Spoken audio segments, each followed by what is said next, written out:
Hey y'all, hey. I hope everyone's having a really good day. If you don't know me, my name is Miss Jaleisha J. I am a spiritual teacher.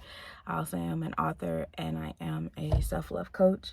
And I help you challenge your limited beliefs so you can live a more authentic life. And I help you do this by giving you tools and resources to open up your heart space so that you can, live the life that you desire, okay? Okay. If you feel a connection with me, you feel a vibe with me, please make sure you hit the like, share, and subscribe button, and make sure you hit the notification bell so you're aware when I post videos. I just want to come to you guys and do a video about, signs that you're not living an authentic life. And it just came to me, and it's coming from someone who is a former people pleaser, someone that's healing within their people pleasing ways, and someone who's healing from having no boundaries and healing from always wanting to please everybody. So I have lived an authentic life, and I just want to give you signs of how you can tell if you're not really living authentically, because I think maybe that word is becoming overused at this point, but what exactly does it mean to live authentically? And I just want to say, living authentically means living your truth and just being who you are. And people think that's easy. I am being who I am. But a lot of us are not. A lot of us are living based on what others, people's opinions, living on what we see, social media, society, living on what our parents may feel for us, or our spouse, or, trying to live an idea. And when I say idea, it could be status, title, it could be certain things that, you feel you need to be something. And that's not living authentically. That's living in a space of your ego. And to live authentically means to just be you. What is you beyond the title, the status? What is you beyond what other people's opinions and their needs and their wants? What does that look like? Because many of us have strayed away from that. When we come into this world, we are already formed as far as our personality, our traits, as babies, we're already formed that way. But what happens is that we become impressionable because of our environment. So when you are born and you are around parents or guardians or peers or just society in general, they start pressing upon you what you should believe, or how you should be, how you should act. And that becomes a molded version of you. So as an adult, a lot of times we move forward in our lives by what we've been programmed to believe. And getting to the authentic truth of yourself is very uncomfortable, and it can be very scary because it requires for you to get real with yourself and to start deprogramming or deconditioning what you've been taught or what you've been told or what you have believed. And that can be a rude awakening, because when you pull back the layers and you see that I don't have to live this way, this isn't really what I want to do, I really don't like this job, I really don't like this career, I really didn't need to go to school, or I did, or I really was doing this to please my parents or please whoever I thought I needed to, or I thought I needed all this material things to make me happy, or I thought I needed to have this certain X amount of money or X amount of cars or X amount of clothes, or just whatever it is, whatever that may be. We subscribe to what other people believe, and then when we pull back the layers, we realize, oh my God, this is a rude awakening. It's not what I thought it was going to be. So pretty much living authentically is living in your truth. And as a former people pleaser, I have done everything to try to live and uphold a certain idea or lifestyle. So let's just jump into it. I've said a lot. Let's get into one of the first signs that you're probably not living authentically is that you are a people pleaser.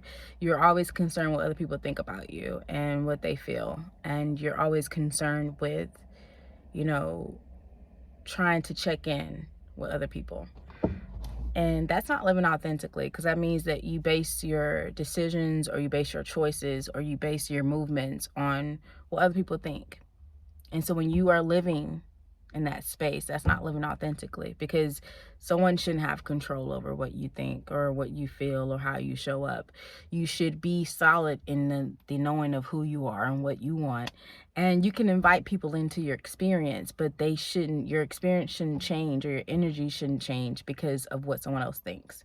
So if you are naturally a person that every time that you make a move, you have to go check in with somebody, you got to ask somebody, you have to get reassurance, and I've been there, then you're not living authentically.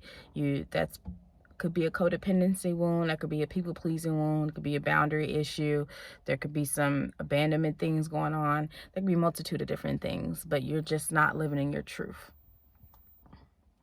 You're just not. Another sign that you may not be living an authentic life is that you suffer from depression a lot. And this could be a touchy subject, but you suffer from depression.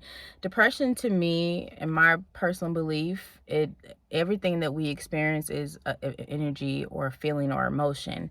And the mind, we're here to observe the mind, not to observe the feeling or the emotion so it can pass. And it's only when we are allowing the feeling we feed into the feeling that it stays.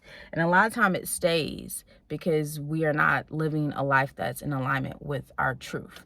So let me just use an example. Somebody could be working at a job that they absolutely hate. They hate this job. It's probably a toxic work environment. They don't want to do the job, but they feel like they have to because they have to support their family, or they have to be able to support, this idea. They get paid a certain amount of money. It's a certain lifestyle that they have, but it doesn't feed their heart space. It doesn't truly fulfill them. And so they have a lot of resentment, they have anger, or they may have medical issues, stress, panic attacks, and then they have depression. The depression is a side effect of the fact they don't really want to be at this job. They really hate this job. This job really isn't for their highest good. And instead of honoring or facing the fact that they have attached themselves to this idea or this state of being, that I need this job to survive, or I need this job to be okay, they suffer. And the depression is a side effect of the suffering. And so a lot of times if we could peel back what the actual depression is, it's always a root cause, and more than likely it's because we're not in alignment.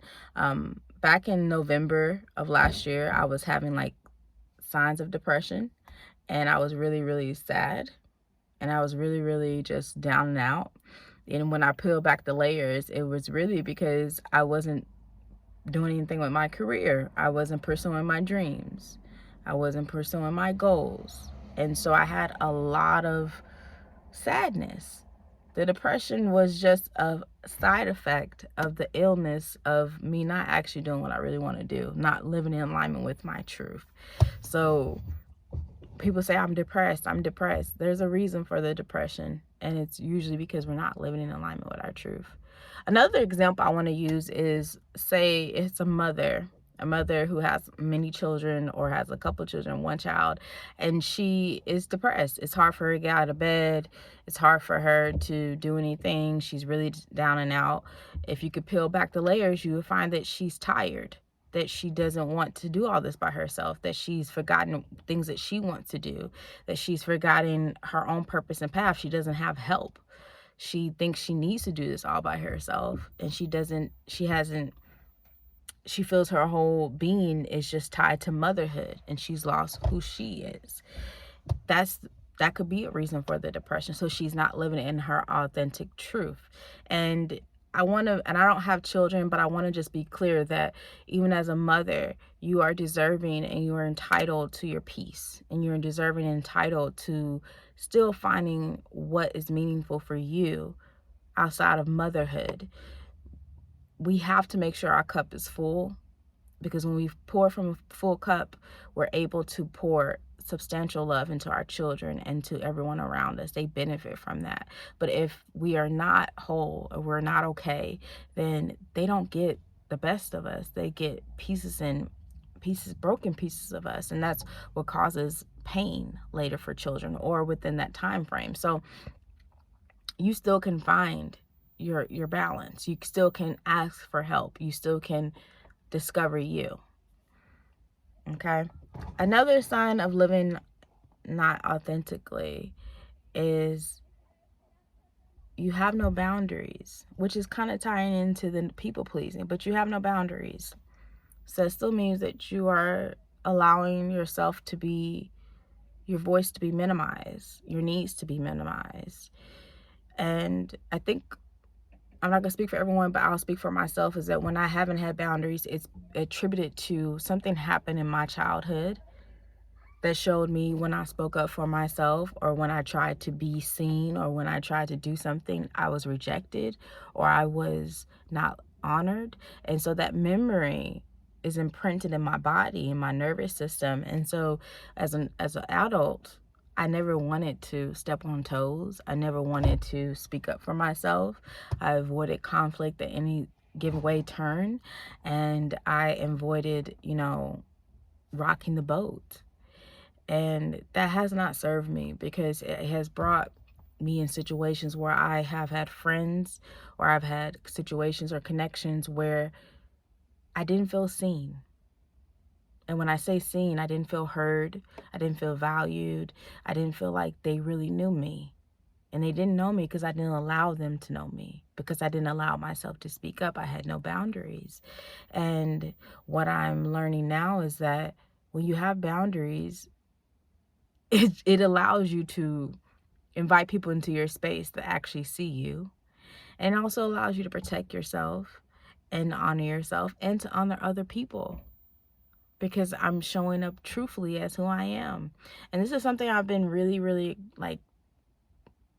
going hard on these last few months about my boundaries, because I am entitled to worthiness. I'm entitled to good things. We all are. But we have to be our own personal advocate. No one else is going to be able to advocate for you like you. No one else knows you like you. But you have to be the one to do that. And it's been uncomfortable sticking up for myself, or speaking up for myself and honoring myself. It's been very uncomfortable. I've had not panic attacks. I've had gut reactions. I've had to breathe through a lot of pain. And so I would say to anyone who struggles with boundaries, you struggle with speaking up for yourself, this is how you know you got issue with boundaries. You have resentment towards others. You are passive aggressive. You know what I'm saying? You lash out later on, or you may build this stuff up and you want to lash out at other people. You run away from conflict. It makes you sick when you think that, it makes you sick to even think about speaking up for yourself. You just go along with everything. You make it like everything's okay, and it's not. You're always available and you don't want to be. You do things that you don't want to do. You go places and then you complain about it later. You give things to people, but you complain about it later. You have resentment towards them. That's living inauthentically. You're living a lie. You're faking.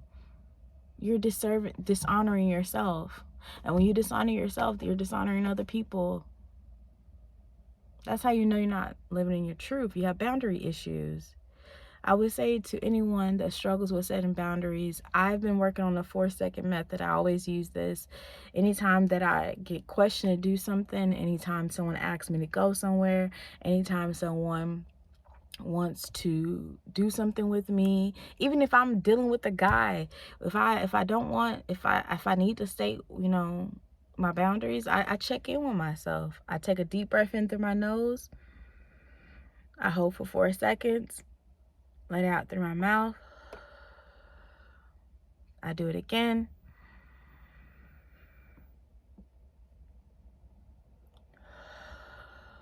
And I do it one more time.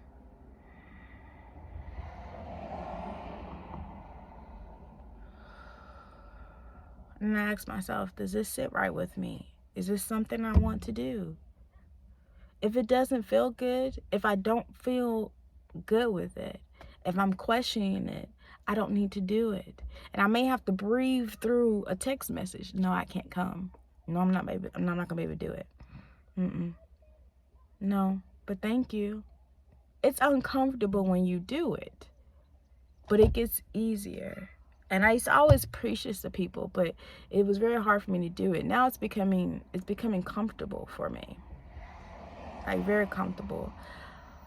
And what's helping me is that I'm actually being around people. I'm not a big people person, as far as I have to have a whole big tribe, but I like close knit of friends.